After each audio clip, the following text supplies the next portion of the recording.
Friday afternoon, Austin FC and Julio Cascante are currently in the talks about renewing Julio Cascante's contract that will be an extension until 2025 with an option to stay until 2026. Cascante has been with Austin FC since 2021, but his was a trading deal from his former club, Portland Timbers, and the trade only cost $250,000.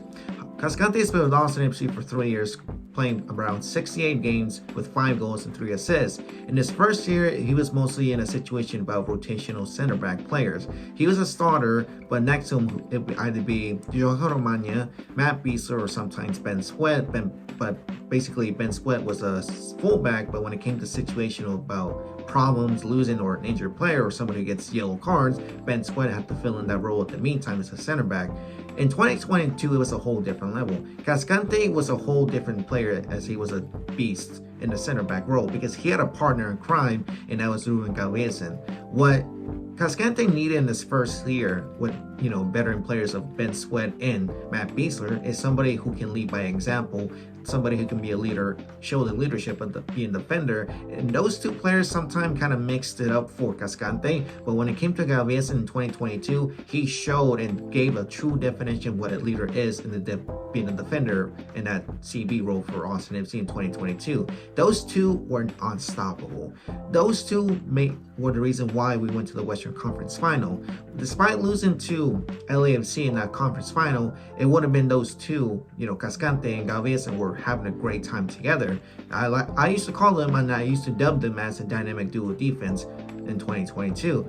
But the thing is, what exactly could have been Cascante's situation if he was not injured? Because he's already 1 month done of his injury, but he has another month left to go. So hopefully it's 100% speed of recovery. Hopefully it's before the month, he's back.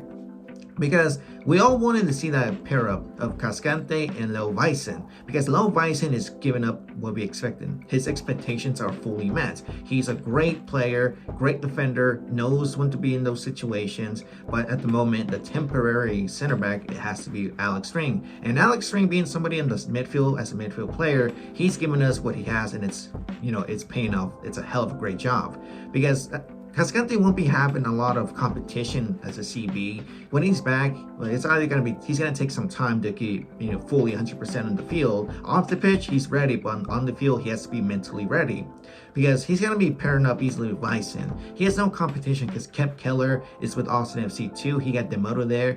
Hopefully he's coming back 100% with get a lot of playing time with FC2. And this is for Kep Keller. Admiral Tarek, we don't know what exactly he's doing at the moment, but he didn't get called up in the current game or last game against the Rapids, but maybe because he still has a lot of problem after what happened in Violet, letting 2 goals in and scoring an own goal that, kind of cost us the Conca Champions situation. And mostly also with the new Serbian defender Aleksandar Radnjanovic, I believe that's his last name. If it's pronounced wrong, I'm sorry, I did my best. But Cascante should be, I have full confidence that Cascante is going to start with Bison, and that's what I want to see. What exactly are those two going to pair up as? What two?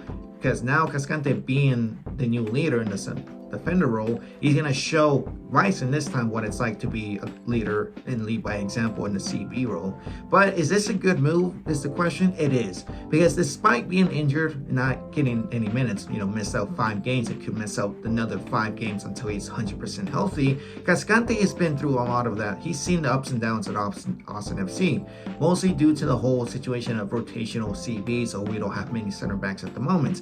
Because he basically would say, if I was Cascante, I could say, I saw this in my first year, so I'm used to seeing the whole rotational situation.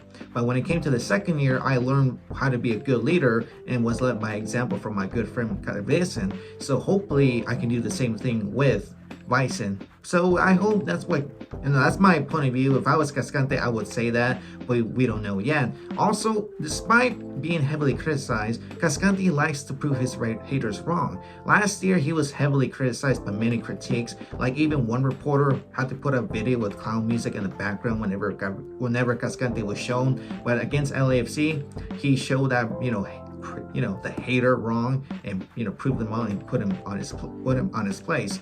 But hopefully Cascante is back. Hopefully, I say this is 100% a good deal. I know it's risky because he hasn't got any minutes. But if you see a player from our first year getting an extension contract for 2025 for 2026, that's when you know you have full trust and full confidence in that player because they know what situation they're going to be in.